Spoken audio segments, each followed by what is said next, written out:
Okay, good evening. My name is Bradley Chapman, and welcome to Raw Business TV webcast this evening. Tonight, I'm pleased to be joined by John Fitt, a business coach who also specialises in the practice of NLP. Business coaching, as many of you guys know, I'm very, very pro business coaching. I have been for a little while now, perhaps not as long as I should be, but from my own personal point of view, it's taken me a long while to realise and to accept but I've got some strengths and I've got some weaknesses, and a business coach can help improve both of those actually. In any case, welcome to Raw Business TV this evening. And with regards to John this evening, what we're going to do is John's going to be running through a series of slides about business coaching and NLP and what they can do for you. But before we go on, just a quick introduction about Raw Business and who we are. We're an online business and entrepreneur networking organisation. We've got thousands of members who are becoming more connected. We offer you a mixture of marketing, advertising and networking for your company to help you move your business forward. And we also publish a leading business magazine called Raw Business Magazine. We featured some of the UK's highest profile entrepreneurs as exclusive interviews, and also we have everyday people like you, myself and John inside the magazine that talk and offer help and advice to aspiring and budding entrepreneurs and existing business people. And like you, we're trying to move our business forward.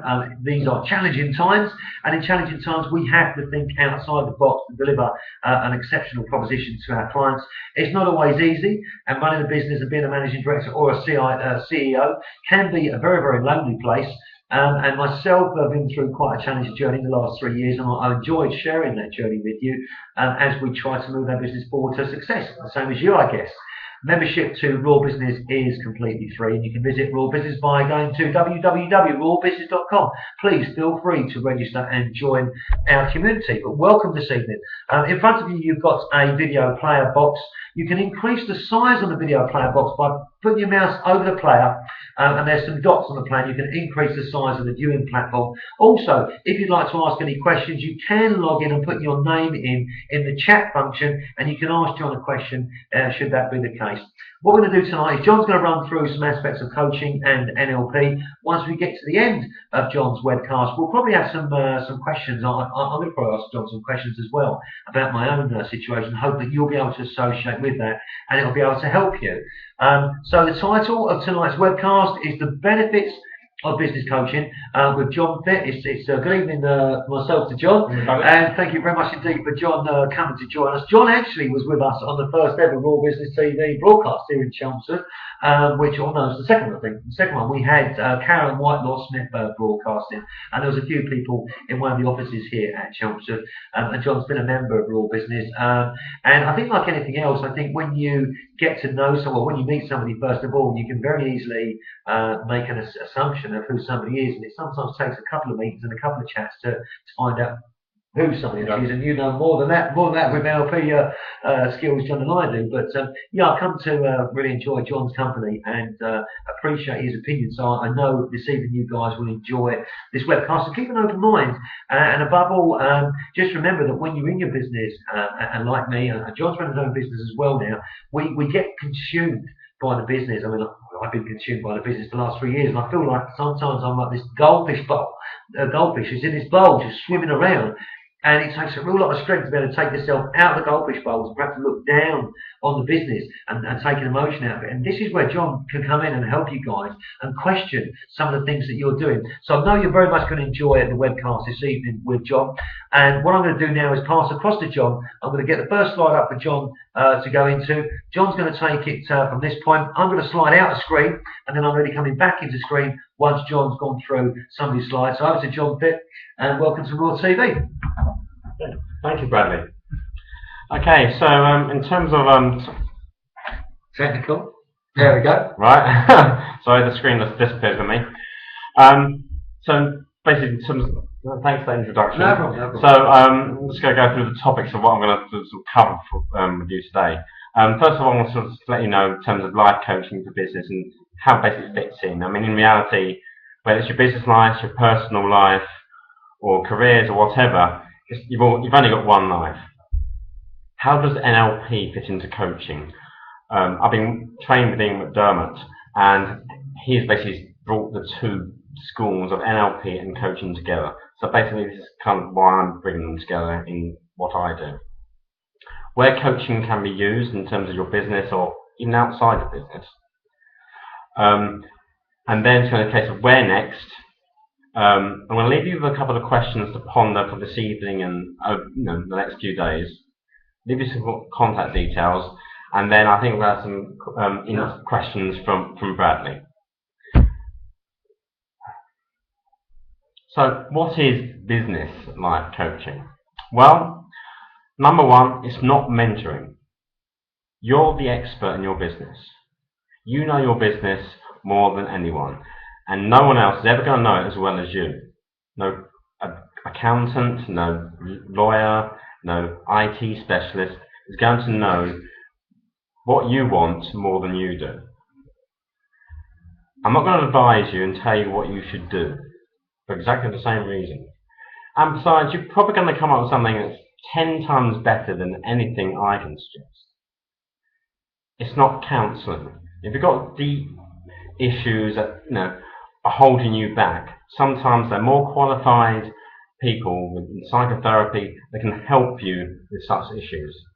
And another thing, it's not friendship. If you're having a bad week, we all have them. I'm sure Bradley does.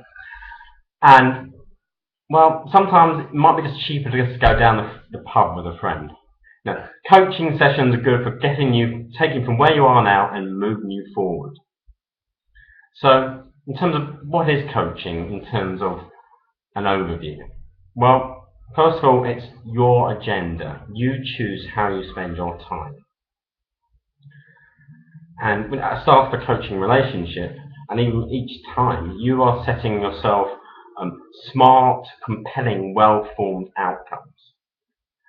And for those of you who are not familiar with the term SMART, they mean they're specific, they are measurable, they are achievable and realistic, and they are timed.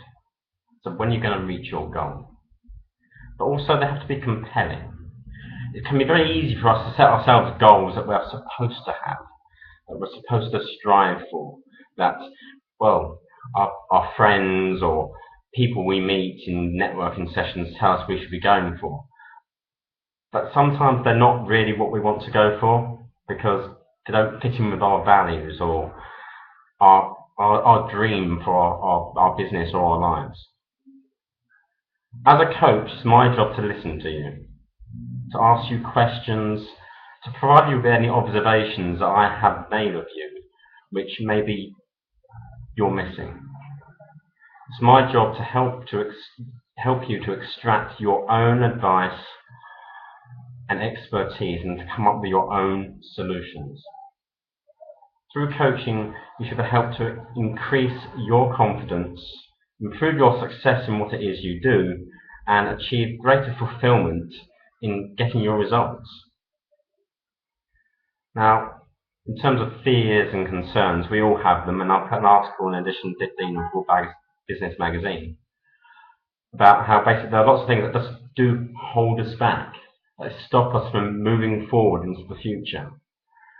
We've all got them, and I'm sure there are things there that stop you from taking action, also known as procrastination. And it's perfectly normal. But through coaching, you can understand what is that true root or that core break that's stopping you from taking that action and moving forward. And with coaching, you can find strategies for what you're about to do, what you're going to do, and what you want to do, finding solutions, and actually getting those results. There's no point just thinking about it and dreaming about it. You actually have to do to actually reap the harvest. Yeah. So NLP, how does this fit into coaching? Well, NLP stands for Neuro-Linguistic Programming. It comes from California, and all these witty people in California who speak lots of technical jargon and try and make it sound really whizzy. But in reality, it's just a set of techniques that have been modelled from people who've done things well. It's all about modelling excellence. But through NLP, you can have a greater understanding of yourself. It's kind of a user guide to you. It's kind of an idiot's guide to yourself, almost. I found it very useful myself, and having done NLP training, it's helped me to have a greater acceptance of how I operate and the programs that I run in making my decisions. And through NLP yourself and coaching, you have a greater understanding of what you're doing. Now, some of the things that are covered by NLP are things like timelines. Now, these are things like, for example, that in our pasts, there might be certain things that are programs that are still running, that we're still running today, which are making our decisions now, although they're out of date. And in the future, we can project our goals, our dreams, and actually take ourselves there and say, what's missing? Is anything missing from this goal that I'm setting out to go for? Is it really what I want? So it's all part of the well-formed outcomes which I put into the start of my coaching relationships to make sure that when you start a coaching relationship with me, you know right from the start that actually not only have you set your goal, but you've got it in the right language, it's really compelling, and you really are motivated to go to it.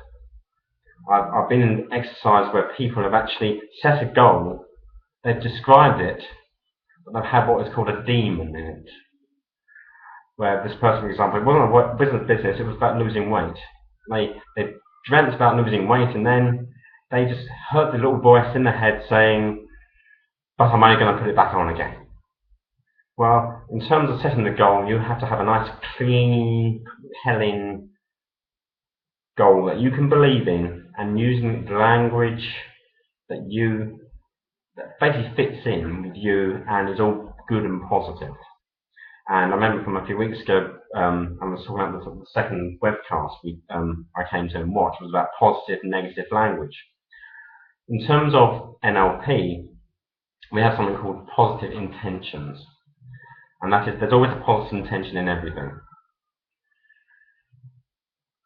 However negative it might come across. So with NLP, as well as this kind of language and understanding the language you use and being able to think of better words that make you feel better, and if you're communicating with other people, using their language, you can also review your beliefs. What beliefs are running in the background, which are controlling what you do and don't do? Beliefs are things which might be limiting beliefs that stop you from actually setting really high goals for yourself because you think, well, I'm not worth it. Whereas these beliefs can often come from childhood, from parents or teachers or maybe school friends. And these are things which can really be carried on our backs for the rest of our lives. But through NLP, we can review those beliefs and we can challenge them. We can replace them and find more useful and resourceful beliefs that we can use to empower us and take us forward. And I know for myself, I went through an exercise with an NLP guru called Robert Dilts. And he went through an exercise for me about actually charging money for coaching. And I found it really useful. I managed to cancel out the belief about not being able to charge with the one that, well, yes, I can, of course I can charge. I've got great feedback from all the people I've been learning with. And another thing about NLP is it makes you realise that you have much greater acceptance of yourself.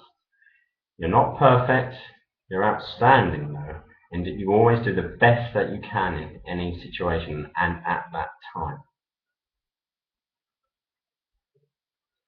So in terms of coaching and NLP and how you can use it within your business or anywhere other aspects of your life, I've made a sort of a list here, and I'm sort of going to give you an overview. These are only examples. First one is comes of decision making or new directions. Now, I know I procrastinate quite a bit. I've recently been procrastinating over a phone and getting a new mobile phone. And for me, what got me going was eventual frustration. It was just too frustrating. I just had to do it. But in terms of different parts of your life, there are times when you make snap decisions that are really quick. And there are other times, even over small, minor things, you procrastinate for a very long time. You spend a massive amount of time procrastinating and making a decision over sometimes small things.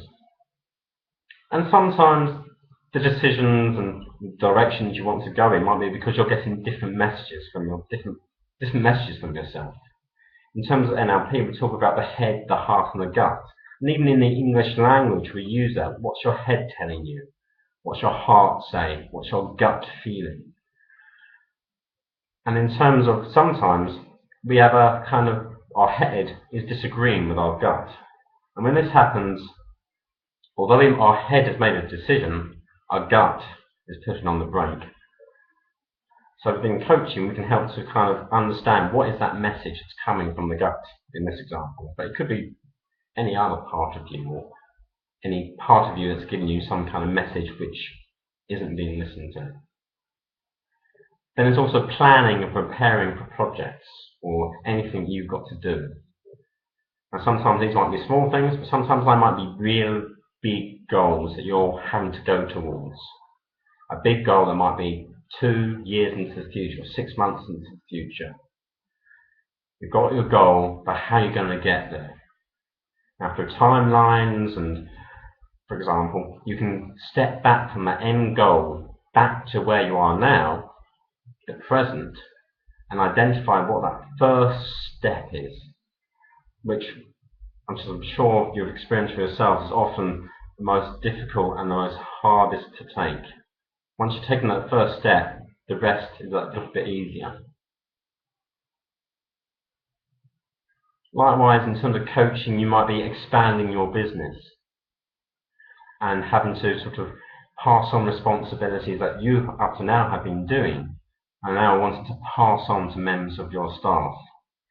Now, having worked in as a business analyst in charities and in the private sector, I know that sometimes managers don't always delegate responsibilities. I like to hold them on like precious jewels that are very well. I can't remember the name from The Hobbit now, but the Lord of the Rings. But that character who had his precious, and sometimes we just hold on to it when actually it'd be more resourceful for the business, for yourself, and for the people who work for you to actually to pass that on, to delegate, to be able to trust them to get that job done, and for them to have the skills to get it done. At the same time, if I have got a growing business, you might have issues with time management, getting all the work done. How is your business actually affecting your private life? Because there is a business and a private life, and they each impact each other. If your business is going really, taking up all your time, how's it affecting your private life? And things in your private life might actually be affecting what you're doing in your business. So solving one can have effects and benefits in the other part of your life. At the same time, you might be, as you're growing your business, you might be thinking, okay, so what skills do I need to develop my business? Is it a case of taking on new members of staff who have those skills? Or is it a case of developing those staff that you already have, who already know your business? Then in terms of coaching, how can you improve your communication with your staff so they understand what it is that you're wanting to achieve and can buy into your dream? Or is it your customers understanding their language and what you need to be saying and what you need to be presenting in their language they understand so that they will come and buy your product? It could likewise be with suppliers where you wanted to get that special deal, wanted to get that discount, wanting to really cut your costs. And at the same time, you've still got your family and you've still got your friends. How are you communicating with them? In terms of expanding your business, but also in your private life. Coaching can come in here when that communication is not working as well as you'd like to be working. And there's also a case of, in life, doesn't always go as you plan. Life doesn't go always as someone in your staff plan things to go.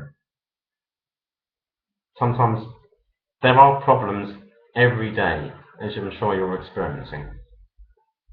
But sometimes things to remember is that there's always some kind of positive intention, motivation behind what either you or someone else has done. It might not always have great results, but there's a positive intention, and recognizing that intention is is vitally important to enable you to identify new ways of fulfilling that intention, hence honouring that intention, and that if it's someone else, that person, by helping them or yourself to have a better result next time. And in terms of coaching and NLP, it can help you to basically learn from the past, learn from what didn't go well, learn from other people, from your mentors, from people you admire, whether it be Bill Gates, Lord Sugar. I'm not going to say Bradley because I was about to say you don't always have to pay them, so I won't say Bradley.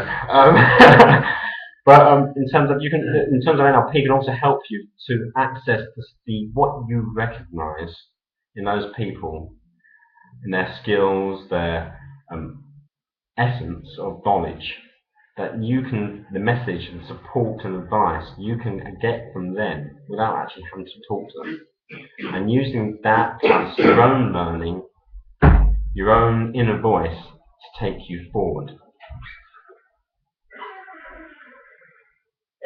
So, I mean, unfortunately, in terms of in terms of going forward, and if you are thinking about, is coaching for me, and thinking, okay, I'm going to phone up either myself or some other coaches, and the general advice is to actually contact 3 coaches.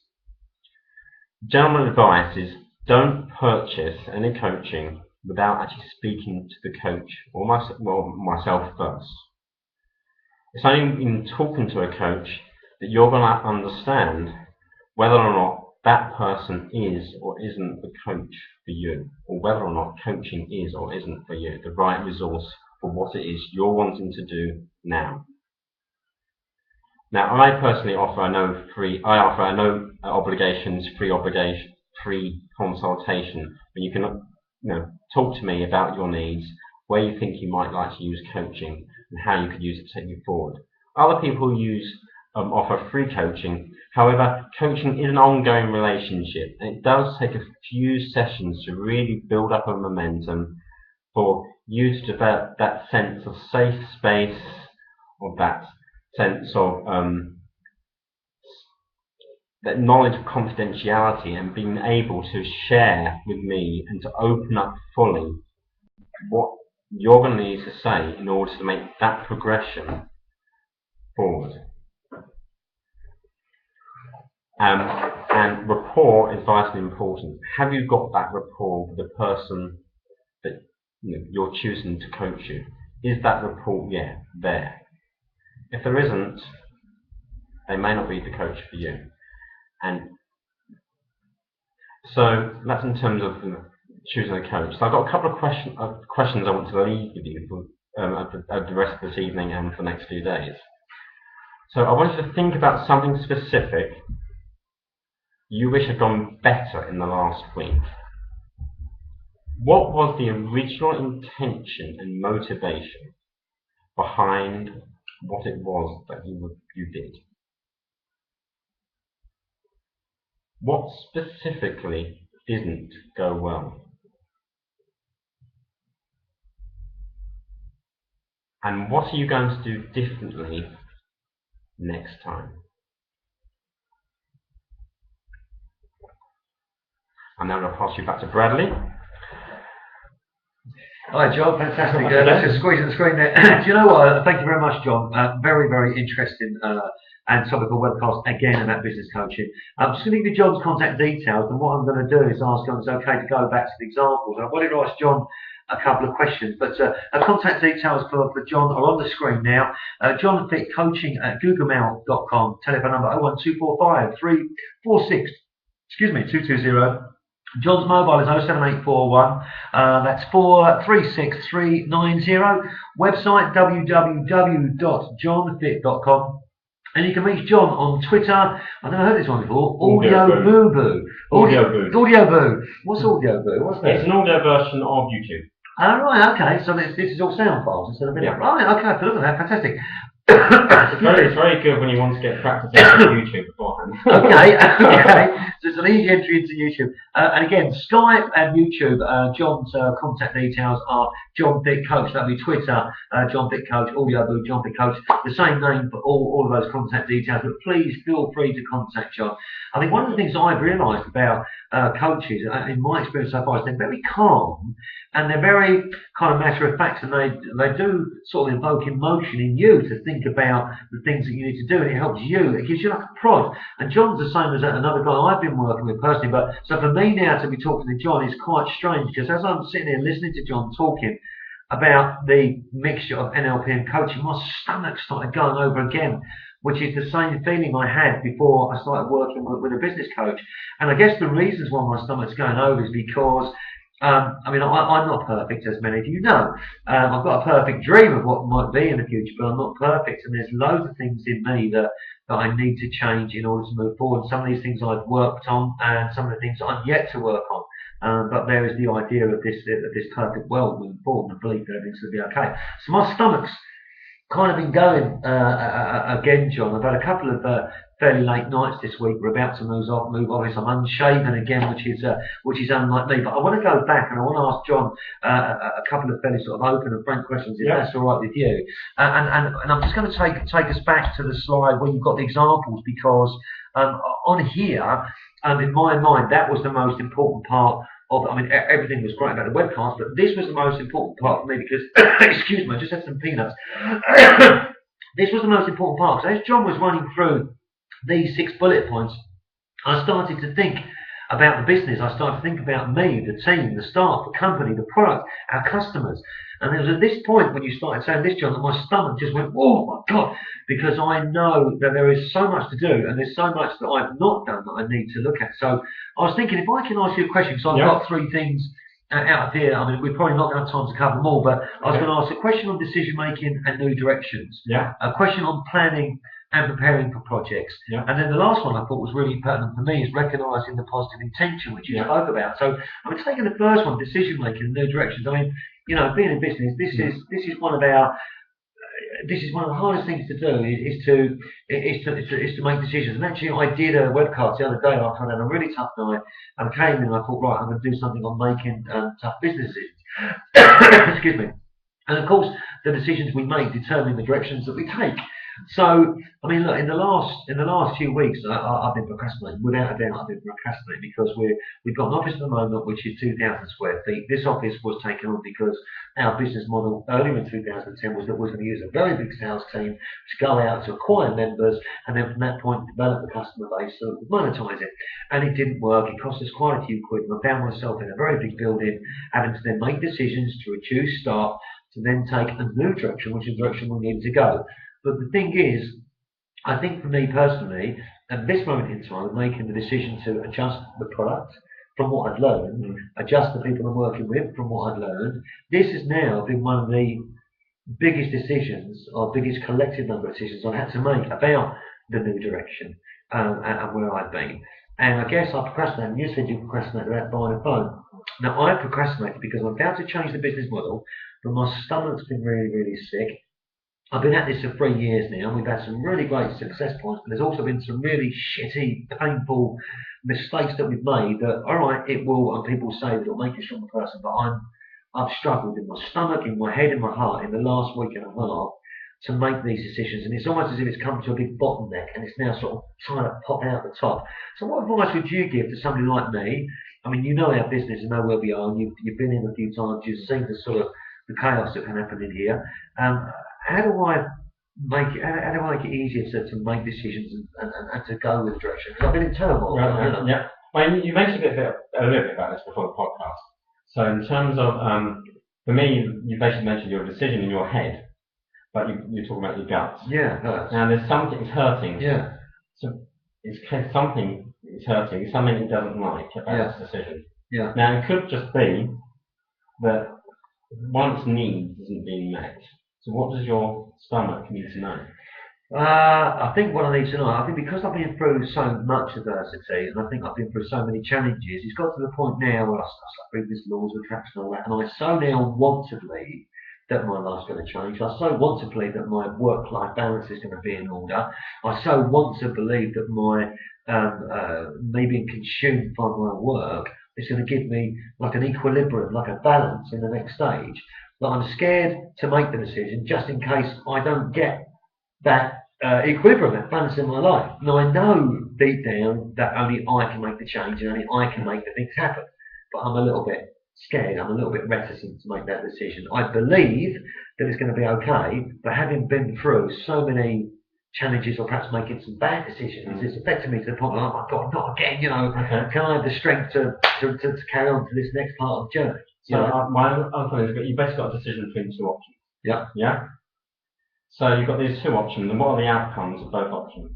Well, one is to continue the business and for it to flourish and for it to grow, and my work-life balance will be actually fantastic. The other decision is to cease trading, call it a day, and say, go back into the corporate world and get a paid job, which I don't want to do. Which you don't want to do? No. But I'm guessing. Well, if I have to, I would, of course. Yeah. But I don't want to give up this. I love doing what I do. I want to support entrepreneurs. I want to help business people. I love the ability to be able to provide a platform for business owners. I know that's how it is. So okay. I might be. There's a little bit my intuition coming in here. Your head is the one making decisions of new direction for your business. Yeah. Now your gut likes something about the alternative option. Possibly. Yeah, the alternative option. What does it like about it? The alternative option is, you go and work for somebody else. And I don't know if the audience know, but I used to be a change management specialist before I started this 53 years ago. So I'd go into companies and I'd turn them around and I'd make them successful. And like a business coach, I wasn't emotionally attached to the business. So I could go and I could go bang, bang, bang, bang, bang, and the business was successful. And I used to have a lot of money doing it, but I didn't like who I was. The thing that I do like about it, sorry, I've got something in mind. I'm falling apart, John, aren't I? The thing I do like about it is it's salary based. I would go home at the end of the day. The company I wouldn't have the stresses and strains that I have now in business. But the other thing is that I actually do like to be in control. I do like to control my own destiny. So I'm stuck between controlling my own destiny, making this business the reality it is, and perhaps the family's saying, go back to a stable job and you have no worries and no concerns. And I keep thinking about people like James Dyson and Edison, they didn't give up. Why should I give up? I'm still in one piece, so to speak. So that's my. So I'm just mad, aren't I, really? Right. No more mad than me. What's important to you about that salary, that going home? The only thing that's important to me on that is that it would, I suppose, stop my family worrying about me. Stop me worrying about, is Brad going to make it in this role with Raw Business? Is he going to make it the company he wants to? Is it going to be something that's monetizable and scalable? When I get my life in order, I think that's the only thing. Okay, so you just said so it stops your family from worrying about it. Yeah. So how can you, what can you do to help stop your family from worrying about you as you expand your business? I can become 100% dedicated to the business. I can, point two, become much more better at planning and preparing the projects that I'm moving forward with. And the other question, we sort of tie it into one now, is recognising the positive intention. Is I've always had and always have had very, very positive intentions. I'm a very positive man. I'm very motivated and energised. And the intentions sometimes can be misplaced. So what can I do? I can organise better. I can I fall into the trap here, aren't I? I can plan better. I can organise better. I can take counsel of my own fears, and I can make sure that my intentions, and my positive intentions, are carried through and they're deliverable. And actually, I mean, the other side of the salary and going back to the corporate world is that I know that I can do it. Yeah. I do know that I can do it. I know that I can do it. But I also know that it's going to take a lot of strength from me, a lot of determination, and a lot of courage to do it again after having been through what has been quite a few challenges to get to this point. So it's kind of like I suck it up. I know I can do it, and I'm a little bit scared, and I know what to do. And it's almost as if sometimes I feel like I want to go in the ring with someone for them to give me a bit of a slap round the face and say, excuse my French, I can't swear on air here, but what the F are you doing? You know the situation, sort yourself out, which my dad normally does. My dad's very frank with me. So I know what to do, but I am a little bit scared. I am a little bit, a little bit worried. If you were to think into the future, okay, you're actually you've done your planning. Yep. Sounds good. Right, you've done all that. Yeah. And you've done all the things that you need to do. Yep. and you know you should do, and you're actually doing it, you're implementing it, you're doing it, every day, all that sort of stuff, and you've done all those changes. How does that feel when you've done that? Well, as you're saying it, I mean, it feels absolutely fantastic, doesn't it? And I've done it. I've done this. I've looked at this with sort of the full planning and believing that you're doing it, and it does. It feels great. And something else for the audience. I've sort of gone up and down the last 3 months. So I sort of found myself. I found the sort of laws of attraction, this belief state. I did that, and then I sort of meditated a couple of times. And I used to think that meditation was mumbo jumbo. But I did, and I saw myself in this position, and it was warm, it was exhilarating, it was refreshing, it was, I believed I was actually doing it and living it. It was real, I'd already created it, and I could absolutely taste it on my taste buds, I could see it, I totally visualised it, and yes, it did, it felt awesome, and as you're describing it now, it does, it feels, that feeling is the greatest, most powerful feeling. So, how does your gut feel now? I'm thinking about believing again. I'm thinking about the imagery. I'm thinking about the things that I did a couple of months ago that put myself in that position, and I do feel a little better. I do feel a little better. What's your gut? I'm still wobbly. I'm still wobbly. Yeah, not as bad as what I was 10 minutes ago. Right, so a little bit extra might be needed. Yeah, probably some more going work. But I do feel better because it's when you make me visualise, it makes me think again about the good things. It makes me focus on the good things, and the good things are where I need to be. And probably after probably a lot of people looking at the webcast would probably think I'm absolutely a crazy man, but I don't mind talking about my emotions. I don't mind talking about how I feel, and I don't mind going through the emotions and changes. Whether it be with a coach who's making me think about some of the changes, and yeah, I mean just by saying that I do feel much more positive, and it's keeping in that state, John, isn't it? Because what I found is I've got into that state of mind, that state of belief, and then I go to action. And December was a really good example of that. And I hope I'm not boring you, but in December we had some really, really bad snow. I mean, I've not had a car crash for a long time, but I had 2 crashes in 2 days in the snow. My head was all over the place. And actually, I ended up going to my parents' house. This was at the start of December, and the snow was so bad that all the cars were stuck on the drive, and they live in some back lanes near like a farm, so type of thing. And I remember walking to work 7 miles in the snow down the A414, walking, trying to Crooksmill Green. I never Crooksmill Green, which is that way. And I come to work, I was on my own, no one else was in, and I found this moment, this strength. I had a really, really great December. So I got myself in the up zone. Then something happened at the end of December, which was outside of my control, and then something happened at the start of January outside of my control, and that brought everything crashing down again. So what I'd gone through is the visualization that everything's going to be okay, planning and implementing and making it happen, to coming out of December saying, bloody marvellous, that was awesome, we've created something, we've delivered it, to then something again happening at the start of January to bring me down again. So now I'm coming back up again, and I'm having to accept that, okay, not every day is perfect. There are some challenges, and also it's reaching out, John, isn't it? Because I've not reached out to anyone for the last couple of weeks. You're the first person I spoke to, even my coach. I've not speaking to him. Really, what's happening? I just leave me alone for a minute. But actually, I shouldn't, should I? I should be talking about it, shouldn't I? Talking about it, whoever. I mean, to be honest, I mean, they do say problem shared is a problem half, don't they? Yeah, of course. So, I mean, it is useful. I think it's useful just to start talking about it and actually having someone to listen. I mean, I know for myself because obviously, as through my own training as a coach and so forth, I received coaching as well. Yeah, sure. So I'm going through the process myself, and I also know that having gone through the sort of the training with International Coaching, ITS. Yeah. I did their training, and actually I'm in the audience, and they're doing these example exercises, and people going up and they're showing us the exercise. You saw, there you are, there's 100 or so of you there. You think, yeah, I'm like that. And then, of course, there's other things. You go around all this exercise over the 20 days of coaching training, and you realise, everyone's had problems with their childhood and their parents, and you realise how similar, but as well as different, we all are. So, in terms of perfect, well, if every day was perfect, I think that would be very boring, personally. I think that's true. And once you reach perfection, where do you go then?